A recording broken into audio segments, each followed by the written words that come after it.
former British politicians arriving in the Middle East to get paid millions of pounds to supposedly fix a problem that their country started in the first place. La la la la la la la la la la la la la la la la la la. Me when the lady who dumped me by text 6 weeks ago finally looks at one of my Instagram stories.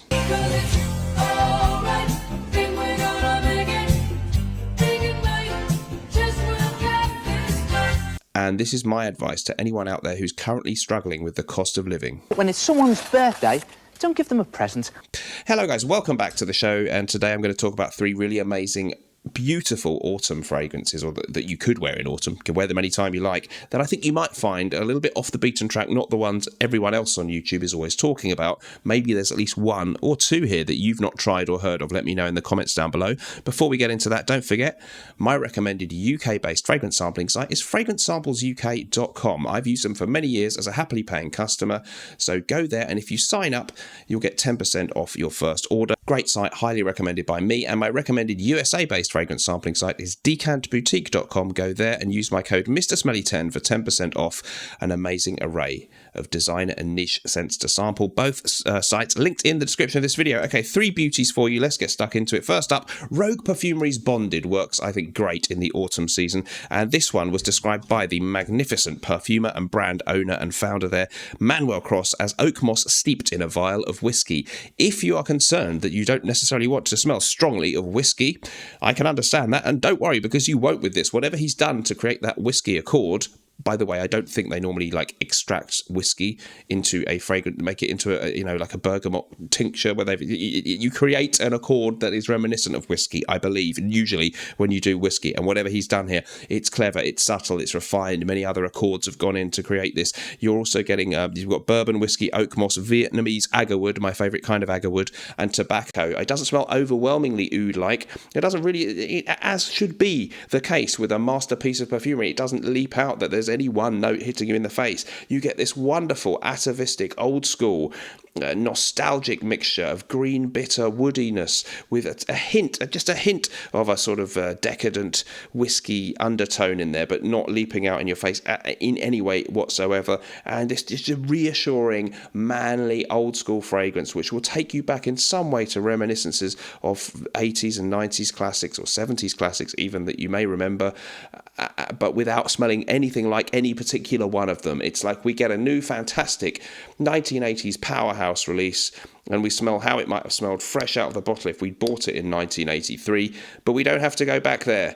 And there's actually more to this than that, because they're not just old-fashioned fragrances. He does have more to his oeuvre there, Manuel Cross, than that, but sometimes I perhaps do him a disservice by describing them that way. You know I love old school fragrances, you know I love classy, gentlemanly fragrances, and I promise you will not go wrong with Rogue's Bonded. Absolutely stunning. 2025 release, that one.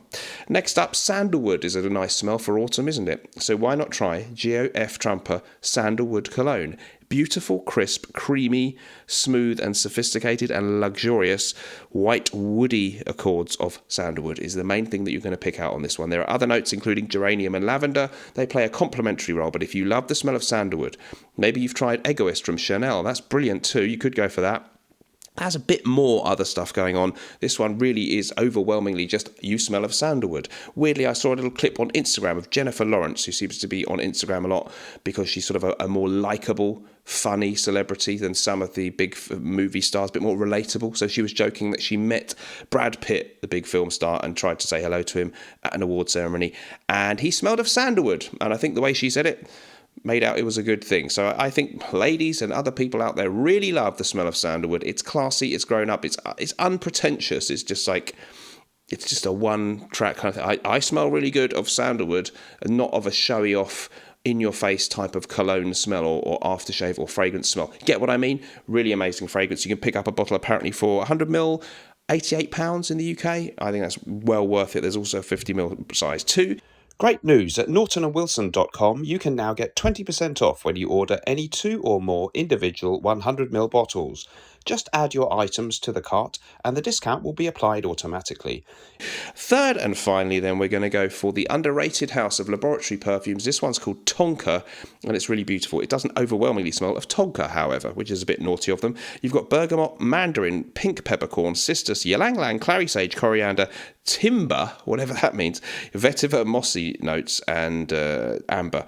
This one then, they describe it as having mandarin and spice as the sort of thing that got them going in the first place. And then there's this vanilla tobacco combination, they say, which comes from maybe tonka bean mixed with other things. Okay, so there's no tobacco note listed, confusingly, but there will be tonka bean in there combining with other things to create a hay-like or tobacco-like accord or something like that. And they also say it's earthy, which I highly agree with. I'm sure there's some patchouli in there too, but it's not listed as a note. It's really rich, spicy, yet there's a freshness about it. Again, there's this air of old school dad's aftershave, slightly weirdly reminding me in the aura, not that it smells that similar, to Givenchy Gentleman from 1974.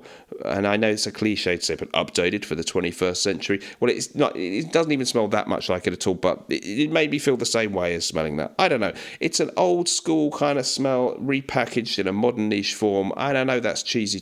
That's also cliche. Too many cliches in the video. I really like Tonka.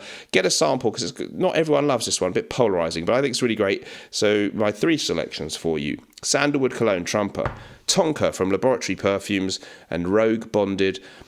Let me know what you thought about that. At least I try and be authentic to myself. I don't have every new thing that's released. I don't have a huge wall of 9 million Xerjoff fragrances behind me or Middle Eastern clones, but I try and tell you what I really like, and that's what we're all about here.